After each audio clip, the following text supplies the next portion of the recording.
Astros Rangers. Well, the battle for the boot was this weekend at Globe Life. And the first two games, not even competitive. Friday, blowout, 7-3. And here's the weird thing when I say not competitive. This game is 3-3, end of 7. 3-3, end of 7. Rangers scored 2 in the first. Astros put up a run in the 6th, 2 in the 7th. We're tied at 3. And then, I guess what you effectively would call the Astros tie game setup guy is Brian King. He gives up 4 runs in an inning on 4 hits. He gives up 2 homers, i.e. he gets shelled. Astros lose 7-3. Late inning bullpen disaster. Yordan Alvarez hits his 30th. Yanni Diaz hits a homer, his 6th. What a lost season in progress for Yanni, but whatever. Astros lose. Again, late inning fashion, 8 runs in the bottom, 4 runs in the bottom of the 8th. Saturday, Astros even it up. We go 9-3 on this puppy. Astros scored 2 in the first, 4 in the third, another run in the 4th. We don't look back, 9-3. Walker, his 19th. Paredes, his 18th. Diaz hits his 9th. Back-to-back games. Maybe he'll be resurrected for the second half. Maybe there's time to pull this season out of the dumpster for him. Lamont Wade Jr. hit his 2nd homer. And Yordan, he's a hero. That's all. Hit his 31st. That's back-to-back games. Yordan Alvarez, his 31st homer. So a little BP. I think that's pretty fair. Astros end up hitting 3 homers in the game, 9 runs total. Little BP, Yordan 2 for 3, 2 ribeyes. Lamont's was a granny, by the way. Yeah. Grand slam. Welcome to the show. Lambo, I think his real name is Peter Lambert, but we've been calling him Lambo. Who's we? Me and, okay, I'll mention his name one last time, but he's a bad guy now, so we don't talk about him anymore. But Ryan Starr, Friday host, Chuck Howard Sports Talk. Bad guy. Won't get me the foul ball. But we call, we're both Astros fans. We talk a lot. But Lambo, Peter Lambert, 6-1, 3.14 ERA. You know something, if you're an Astros fan, as soon as Dana Brown mentions we might have plans for him, you ever notice that a pitcher goes in the tank? So Andrew Bluebaugh, he's been pitching great all year. I think it was about a week ago. They go, yeah, we might have to look at. He's been in the tank since Saturday, 2 innings, 2 runs. They throw him out there, Friday? I think he's been scored on in his last 3 appearances after being perfect like a month and a half. It just, if I was Dana Brown, I would never mention a pitcher's name in any reports, any interviews again. Second he does, it's like the kiss of death. But it was in mop-up time. He gave up 2 and 2, but, we got plans. He's been looking great. Yeah, we have a more role. Maybe boom, goes the dynamite. So rubber game Sunday. Rubber game Sunday. And this is a game that the Astros trailed almost in its entirety. Christian Javier got the start.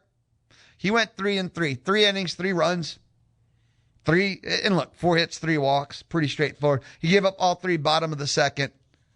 And there's a reason why the Astros did not bring Javier back in the starting rotation. I think we saw why. So the Astros are down 3-0, end of 2. They score a run in the 4th. Brian Abreu pitching the 5th. I mean, rightfully so. He's not the closer. I mean, Hader's back, but he's not the setup guy. He's not a high leverage guy. 3-1 game is not high leverage. You needed the score to stay the same, so they figure they put him in a harmless 5th. Nah, he bleeds a run, of course. Something about that.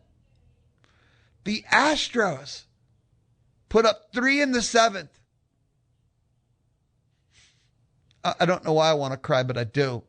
They put up 3 in the 7th. They get this thing tied. They put up a run in the 8th, and they have their first lead. Astros are going to win this. And Brian King yaks up the lead and we're tied at the end of 8. You know what a struggle bus this was just to get, finally to tie it, and then they take the lead, and the Astros are going to win the rubber game. You're going to go in the All-Star break, taking 2 out of 3 against your heated rivals, hate the Rangers with an undying passion burning in the pits of hell. Only 2 back, all the momentum. But no, Brian King, who in a tie game gave up 4 on Friday, yaks up the lead on Sunday. Joe Espada decides in a tie game, which is interesting. Normally at home you do the tie game because you could walk it up, but on a tie game on the road, he brings in Hader in the bottom of the 9th of a tie game. And Hader, he's number 2. Yordan's the MVP of the whole league. Yordan's having one of the greatest seasons known to all of mankind. I'm exaggerating, but he's been epic. He's been phenomenal. Without him, the Astros would be the worst team in baseball, maybe. That's how MVP I think Yordan Alvarez is. Hader is the second most valuable Astro. And since he came back from the IL, he's been perfect. He's only given up a run in 1 appearance. So you're thinking they can maybe get 2 from Hader. They burnt their whole bullpen because Javier's only went 3 innings. Any pitcher of leverage and value has been thrown and done awful. So they're in trouble. Hader did not record an out. 3 hits, a run. That's it. He took the L. Now, he didn't blow a save. So you're going to hear, and I'll say it myself because I'll forget. And that's the mystery stat that Josh Hader is perfect 10 for 10 since his return from the IL. Because this was not a blown save. It was a tie game. And look. When your best player or one of your top players has a bad moment, game, takes the L, you can't get mad or upset because it's so rare. I'm seriously, like, my head froze up. You can't even be mad. You can't even get upset because it's so abnormal. Hader did not record an out. 3 hits. Didn't walk anyone. He just got shelled. 3 hits, run scored, game over. 6-5, walk off of the Rangers. And we get to spend the All-Star break. Why? Awful. What a rough way. Because the Astros are fighting and clawing and struggling because of their start. It was so brutal. So brutal. That's all. Okay, move on, Lou. I can't, though. Josh Hader, of all people, maybe that's the thing that hurts even more. Of all people. And Brian King, the setup guy. 4 runs Friday, takes the L. He blows the save on Sunday. And here's the thing for the game. Okay, here's me moving on. I'm sorry. I'm just like stuck in time with how awful it was. But this Sunday game was the Astros season. Where awful start, awful bullpen, awful. That is the theme of the year. Awful. What can you say about that? Awful. Gut-wrenching. So now, we're at the All-Star break. Texas Rangers first place in the West. They, with a win streak of 1, 5-5 in their last 10. They're 2 games above 500 with a 1.5 lead on the Seattle Mariners. Houston is officially 3 games back at 47-51, 4 games below 500. And there is 10 games, 15 games they've lost because of the bullpen. Like, it's insane. They have the least number of blown saves. No. They're in the bottom 5, I think it is. I saw the statistic. I saw the chart. But they're like in the bottom 5 or 6 in all of MLB in blown saves, which will blow your mind. But the bullpen's been so bad, you don't get to blow a lot of saves. They've just blown so many games. they don't get 5-inning starts. They have the second worst pitching ERA in all of MLB. And pitching was supposed to lead the way. Sportsline updated their projections. And I think Sportsline is amazing at this. Win totals for the year. And here is the updated win total projections. Seattle should still win the West with 83.2. Texas is 81.6. If we do the rounding up and down, Seattle still should win by a game. 83 to Texas 82. The Astros are 80. Astros are 80. The Oakland A's have lost 9 straight, and their win total is now down to 67 with the Angels at 67 too. So the West, going into the All-Star break, has some separation,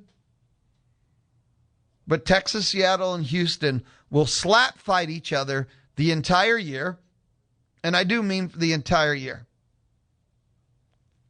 If any one of these 3 teams gets hot for that month, and there's 3 left, they win by 20 games. But if you're an Astros or Rangers fan, and I'm an Astros fan and hate the Rangers with an undying, burning passion, I can be honest that we're watching bad baseball. In the wild card race, which the Astros are a game and a half closer, because they're 3 back in the West, they're a game and a half back in the wild card. First 3 wild card spots, Yankees, Guardians, and Seattle. Then, in the chase, Minnesota, who's actually technically tied with Seattle, but lose the tiebreaker. Boston's half a game back, and there's the Astros at a game and a half. Right behind them are Baltimore, 2, Toronto, 2.5. I'm cutting it off there. There's more teams technically in the hunt, but realistically. And if I'm handicapping the wild card race, never feel Baltimore. They're choke-a-thon. They'll never commit. And they play in the East, way tougher than the West. Toronto is the team to be scared of. They have everything in the universe they need. It has just never clicked this year. Toronto at 2.5 back, be scared. Boston is an enigma wrapped in bacon, wrapped in a riddle. Boston makes no sense. Boston was floating dead in the water. They fired their manager, and this inspired them to... They've won 9 straight. Otherwise, they'd be 10 back. Are they legit? Yes, they are a legit wild card team. Toronto, be scared. Baltimore, no. Boston, now that they're in it again, I think they'll be serious about winning again and screw up. That's my wild card prediction. Now that they actually think they have the chance, they'll screw it all up again. Odd way to look at Minnesota is tied with Seattle. No. Minnesota is not built for the long haul in this. And Seattle, from the start, they're supposed to win the West. So I think Houston is battling Boston and Seattle for the last wild card spot, if I'm handicapping this. That's a lot of teams. I will say, in summation, conclusion, again, as I've always said, I don't care. I don't want to be a participant, and that's the best case scenario. Well, once you get in, anybody... No. That's that myth. Once every 10 years, one team comes out of the 8th seed and wins it all. But there's a reason why it's the Dodgers. It's a reason why there's still dynasties in these sports. Yeah, but I don't care about the one time. I don't want to play to the single-digit percentage. I saw the Astros built their dynasty. This isn't it. And you can look at the current modern operating systems. Nothing the Astros do fit within the winning DNA. They will be a participant. Jim Crane will get a home game and pocket the money from it. Sell. Take a year to 2, rebuild. Oh man, when the Astros built their dynasty, how many years did they tank? 119, 120 plus? Not that. You don't have to. But a little reality check. You realize they could contend to win the West? Why they rebuild? Because the West is so bad? That's why they don't have to lose 119, 120 anymore? Because the West is a stink fest? Oh, I'll be right back. More baseball because we're at the All-Star break. Take a look at some meta stuff and others. More of your text messages, by the way. If there's something on your mind, spit it out. 979-693-1150. 979-693-1150. It's lunchtime on the Louie Bellina Show. Presented by CC Electric. Built on faith, family, and community, CC Electric. The Houston Astros play in the zone. Thanks to Kelly Bird Dozer. We're still MLB. Astros, Rangers, the All-Star break. So, Astros will return to action Friday, Saturday, Sunday. And when the Astros do, they're at home. I do want to say they have to go on a run, but it's so bizarre. No, 3 back in the West, game and a half in the wild card. We're not at that do or die situation, but they got Baltimore and Miami. Baltimore Friday, Saturday, Sunday. The Marlins are Monday, Tuesday, Wednesday. So they're playing 2 Mutt-Fest teams, highly beatable, but so are the Astros. The Astros have zero consistency. They score 9 runs one game, 1 run the next. Actually, to be fair, and look, correct me if I'm wrong on this. This is the key to the story. Correct me if I'm wrong on this, right? They're consistently poor starting pitching. Hunter Brown and Peter Lambeau are it. Even Arrighetti, the pitcher of the month of May, look at his June and most of July. The bullpen, Hader, that's it. Nothing they can count on. So I keep trying to say, but the truth of the matter is they are consistently bad pitching. And they keep, even in their trade deadline, pitching costs too much to trade for. That's why they keep saying, oh, no. We're going to get a left-handed bat. They couldn't afford to pay for pitchers. They don't have chips of that value. They are consistently bad pitchers. So in between bullpen and starting arms, that's what's guaranteed. That is what consistent. One of those will implode in every game. Because you can count on Lambert, you can count on Brown. Even if Brown doesn't do the 7-1 ace thing, his bad starts are like 6-3. It's a quality start. That's a rough night for Hunter Brown, generally speaking.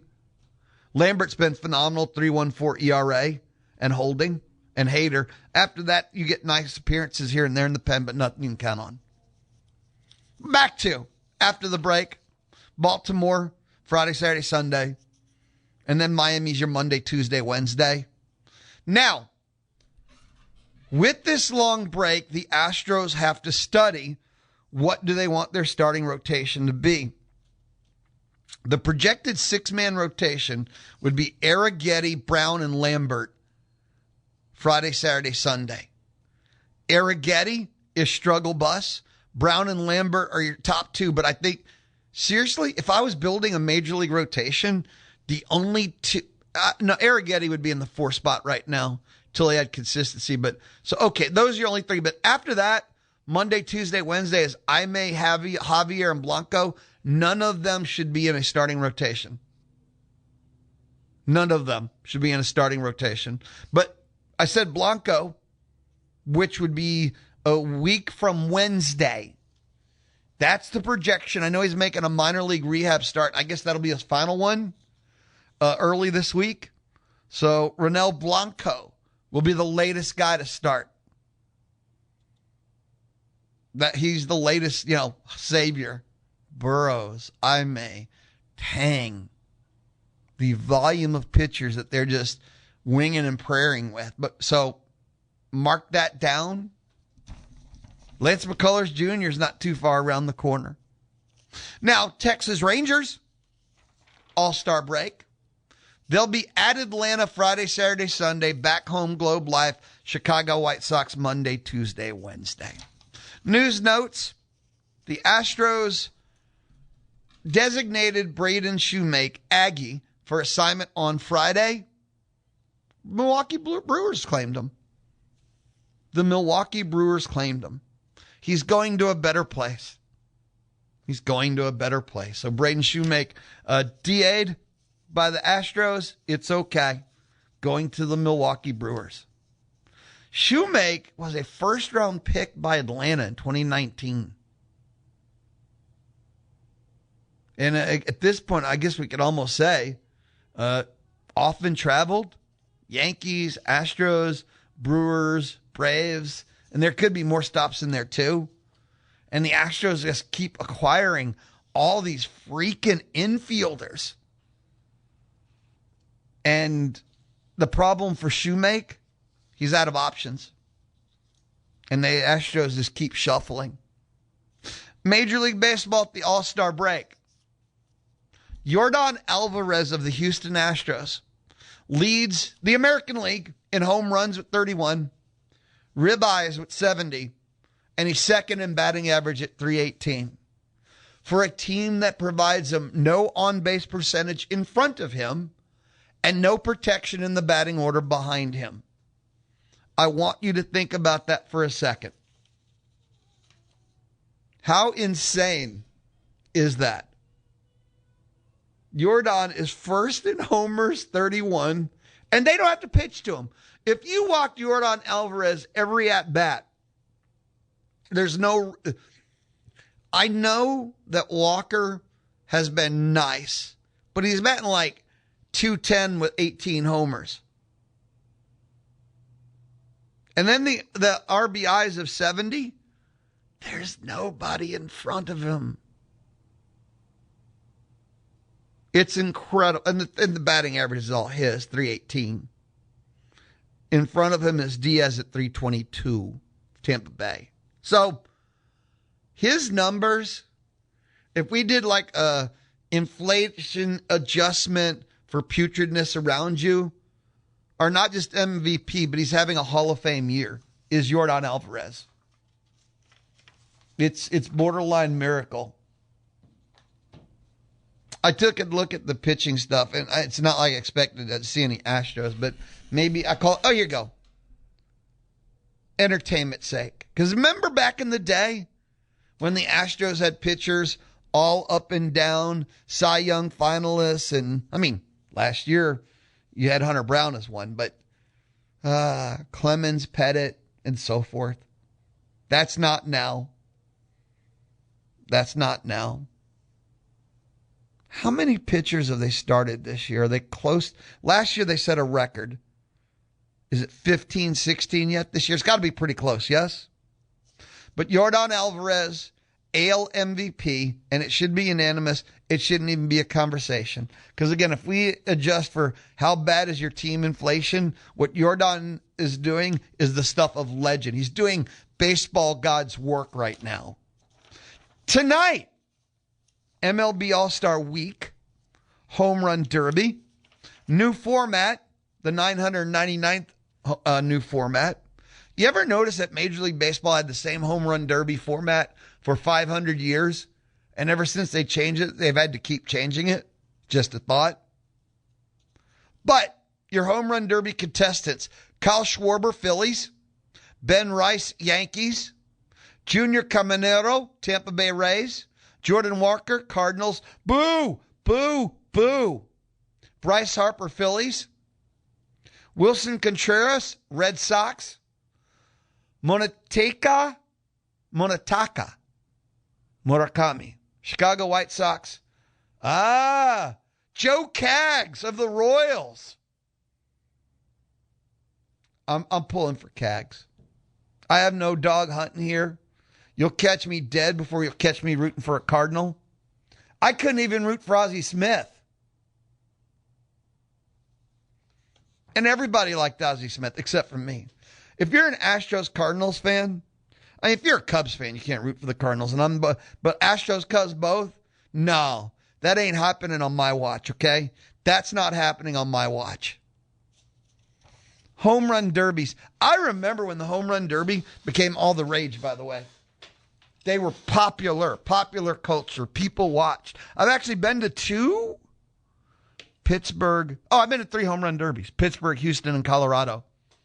They're fun in person because alcohol's involved. When we return, up next, the Listen In, Part 1. You're speaking of in the Louie Bellina Show inside the Charles Schwab studio on, I'm still going to say it's Monday, on the Zone. Be in the know about the Louie Bellina Show. In the morning, you are awakened by the twitter of a little bird. Follow at LouieB1150. That's at LouieB1150. Follow us on Twitter. You know I love to do these listen-ins. Greg McElroy kind of is 90%. Well, we do Aggie football players, Aggie coaches, Aggie athletes, anything Texas A&M, but also Greg McElroy, because he talks ball, he gets us ready for the college football season. He kind of does 10 what-ifs for the upcoming college football season. What if number one? What if 3 of the SEC's top 4 from a year ago just get replaced? I mean, last year, the league's penthouse, if you will, was Georgia, Alabama, Ole Miss, and Texas A&M. And then in a roundabout way, you could include Oklahoma. They were a playoff team after all, but they did not finish 7-1 in the conference. The other 4 did. Georgia went on to win the SEC championship game in a rout over Alabama 28-7. Alabama gets to 10-2 in the regular season, made a playoff run before Indiana bounced them in remarkable fashion.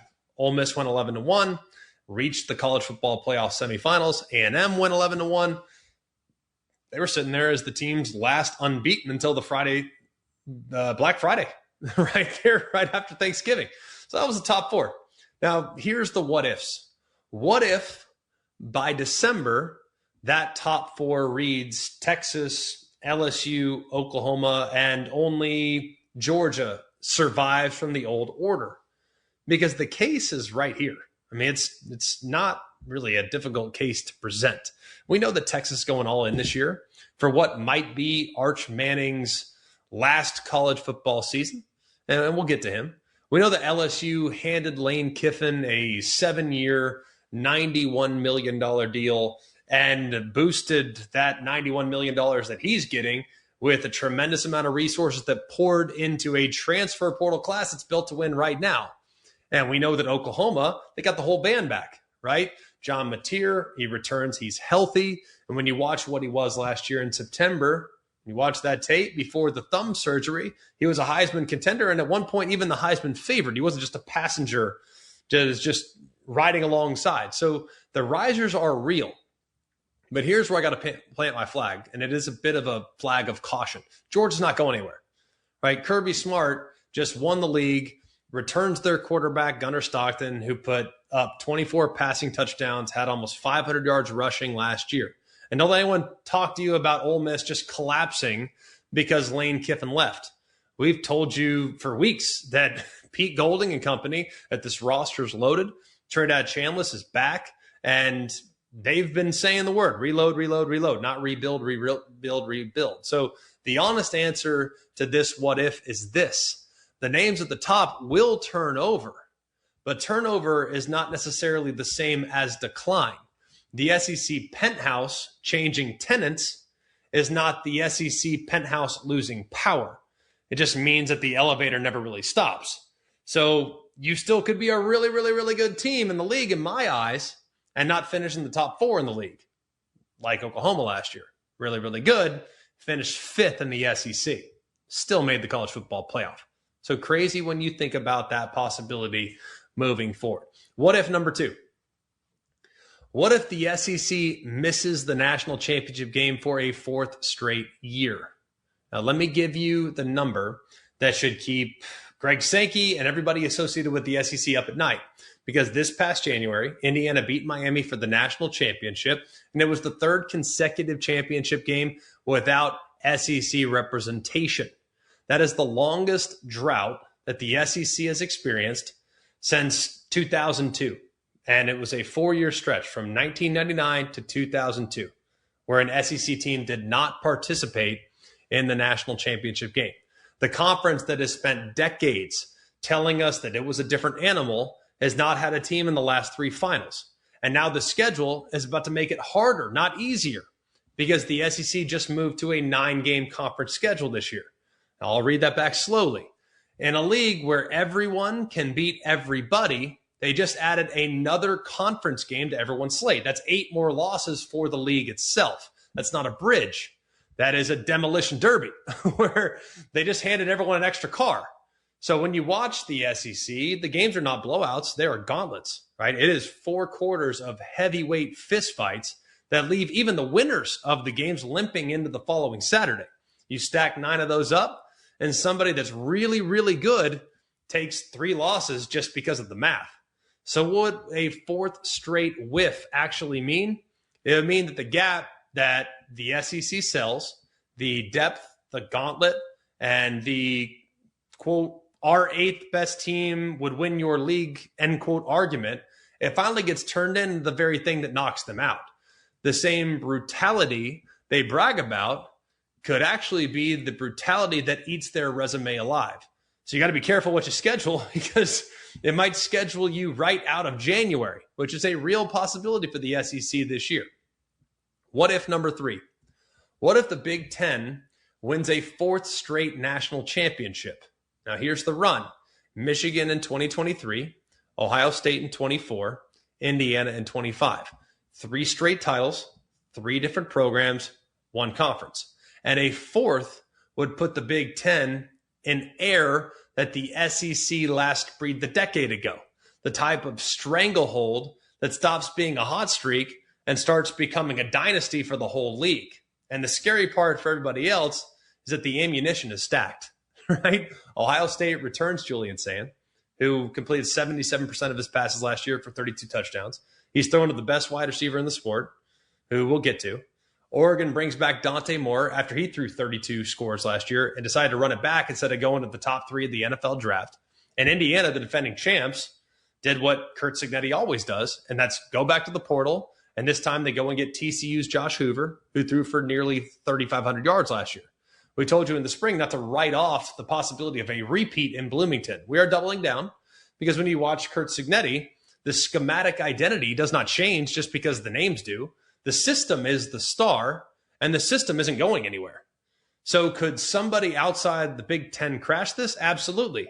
But the burden of proof has flipped for years. And really for the last 3 years, the Big Ten has had to prove that it belonged. Like that, prove that they're the best. Now everybody else has to prove that they can take the belt away from the conference that keeps handing it down the hallway. So a 4th would further cement the Big Ten as arguably the toughest league, the best league, because the teams at the top of that league, even if it's not quite as deep, the teams at the top of that league are the very best. What if number 4? What if Iowa stops losing by a field goal? You're going to say, what? Well, let me walk you through the most agonizing 4-loss season you'll ever see. Iowa loses to Iowa State by 3. They lose to Indiana by 5. They lose to Oregon by 2 and lose to USC by 5. 4 losses, 4 ranked teams by a combined 15 points. That is an average margin of 3.75 points. So basically 1 field goal per game standing between Iowa and an undefeated regular season. You push a couple kicks in the other direction, and we're having a completely different conversation about Kirk Ferentz. So the what if writes itself. What if the bounces go the other way? And here's where I have to be the adult in the room, because flipping close games is not a wish, right? It's a roster problem. It's their style. They want to play close games. They're going to lose some close ones. They're going to win some close ones. They do lose Mark Gronowski, who was great at the college level. They also lose 3 first-team All-Big Ten linemen off the Joe Moore award-winning offensive line. You lose a really quality defensive front as well. And the quarterback job right now is an open competition between Jeremy Hiklinski and Hank Brown. And when you see the spring reports, doesn't sound like either one has really separated right now. So the team that was a couple kicks away from being perfect is also a team that has to replace a guy that helped get them there. And that's the trap of close in this sport, right? Close means you were good enough to be in it, but does not promise you that you will be good enough to finish it. I love the margins. I do not necessarily love the math. And until I see this offense move the ball without Gronowski, I am not going to necessarily go ahead and flip all 4. Not yet, at least. What if number 5? What if Arch Manning is not that guy? Now, hear me before you fire up this angry email. This is not a shot at Arch at all. It's the weight of a name that nobody else in the sport has to carry. Like, here's the actual numbers from his first year as starter. They were spectacular. They were. The guy threw for 3,163 yards. He had 26 touchdowns against 7 interceptions. He had nearly 400 yards on the ground and 10 scores. Texas went 10-3. They did miss the playoff, but they did beat a quality Michigan team in the Citrus Bowl. That's a heck of a year. That is a heck of a year for Manning and for Texas. But it's not the season that a lot of people were hoping for from Manning and Texas. Is that fair? Probably not. Because if you look at Arch Manning in September, for example, and he had 5 picks in his first 5 games, and it wasn't pretty in those first few weeks, right? But you look at Arch Manning in November, and look at the bowl game, he looked like what we thought he might be for a 12-game season. He had nearly 400 yards of offense against Michigan, taking off some chunk runs as well. Same player, 2 very different performances. So why was September challenging? Well, because Texas didn't have the run game or the offensive line, frankly, to give him the support. You watch the protection, you watch the run game early in the season. You don't see a broken quarterback necessarily. You see a quarterback that was taking hit after hit after hit after hit with no run game and not really the explosiveness that you would hope that you'd be able to lean on. The guy was young. He was just starting early in his career. I mean, he was the preseason Heisman favorite, and he's the preseason Heisman favorite again. Well, if he looks exactly like he did a year ago, well, he might not make the finalist cut. So here's the committed take. Arch Manning is going to be held to an unreachable standard regardless.